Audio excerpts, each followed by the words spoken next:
안녕하세요. 파산관의 홍윤필 변호사입니다. 이번 시간에 2020년 11월 9일 파산 선고를 받은 61년생 채무자의 케이스입니다. 이때 만 59세, 60살 정도 되신 분이고요. 파산은 폐지됐고, 이분은 이제 재량 면책을 허가했습니다. 법원에서.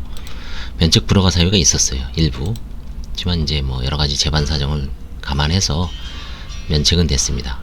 그래서 파산 면책에서는 중요한 것은 대부분이 면책이 되고, 그 다음에 면책 불허가 사유가 있더라도 일부 그 채무자의 어떤 경제적 사정이라든가 그 다음에 일부 재산을 출연한다는 조건으로 재량 면책을 해주는 경우가 또 대부분입니다. 완전하게 면책 불허가를 받거나 아니면 면책을 못 받는 경우는 한 2~3% 이제 본인이 어떤 의지가 없거나 그 재산의 어떤 은닉해 놓은 거를 도저히 돌려놓지 않는 경우, 아니면 뭔가 관제인 조사 시에 설명을 제대로 하지 않고 이제 취하하는 경우가 있죠. 재산 은닉을 감추기 위해서. 그런 경우에는 대부분 면책이 됩니다. 채권자 이의는 없었고요. 주거 이력은 의정부 쪽에 살다가 강북구 쪽으로 이사해서 채무자는 마지막에 보증금 1000에 월 40입니다. 요때 이제 뭔가 뒤에 나오겠지만 왜 면책 불허가인지 그 사유가 나옵니다. 2011년에 17년까지 동대문에서 의류 매장을 자영업을 운영했습니다. 이분이 이제 의류 회사에서 일을 하다가 어려워져서 2011년 2월 퇴직하였고요. 그 다음에 이제 결국 창업 대출 받아 의류 매장을 시작을 했습니다. 2011년경. 쉽지는 않아서 이제 개명까지 하고 굿도 해보고 여러 가지 좀 시도를 해봤지만 안 되고, 이때 이제 건물 주인의 도움으로 개인회생을 신청하여 변제했으나 부족한 소득으로 인해 지인에게 다시 대출받았고 집을 팔아 변제함. 여기서 약간 허위 진술이 있었는데 나중에 보겠습니다. 왜 허위였는지. 아버님이 105세입니다. 그 다음에 채무자는 60세고요. 빚은 이제 4억 3천입니다. 4억 3천.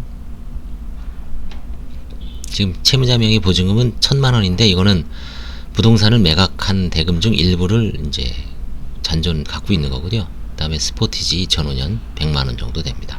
벌써 한 15년, 16년식이죠. 16년 넘었죠. 차량이.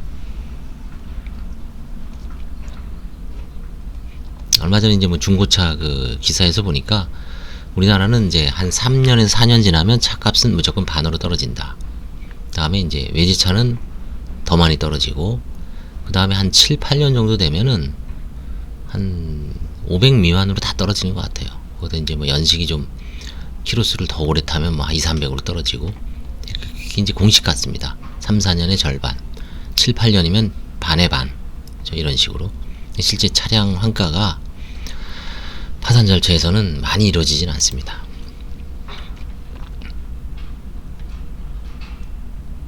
여기서 이제 왜 사행위가 있었는지를 한번 보겠습니다. 일단 종합 의견부터 한번 보죠. 상속재산은 없었고요. 모친이 20년 전에 돌아가셨고, 부친은 이제 요양원에 생활하십니다. 사행위 존재 및 원상회복. 채무자는 2014년 4월 24일 자신 소유의 강북구 어디에 있는 빌라입니다. 주택에 대해서 이제 누구에게 매도하였으나 채권자 이제 한빛자산관리대부라는 회사에서 사행위 취소송을 들어오자 수익자가 패소 후 부동산은 채무자 소유로 원상회복됐습니다.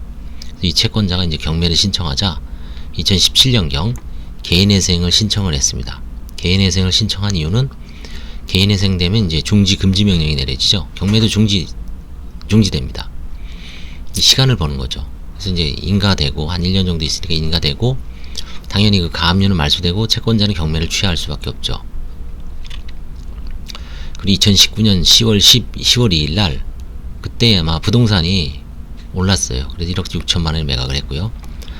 매각 대금은 이제 이 당시에 세입자 보증금 1억 4천만 원 있었거든요. 그 지급하고 채무자가 수령하여 돈은 2천만 원 받았죠. 2천만 원 중 1천만 원은 주거지 임차 보증금, 나머지 1,000원 생활비 등으로 사용했죠. 이제 이때 최초의 집을 팔 때는 보증금이 1억 2천이었습니다.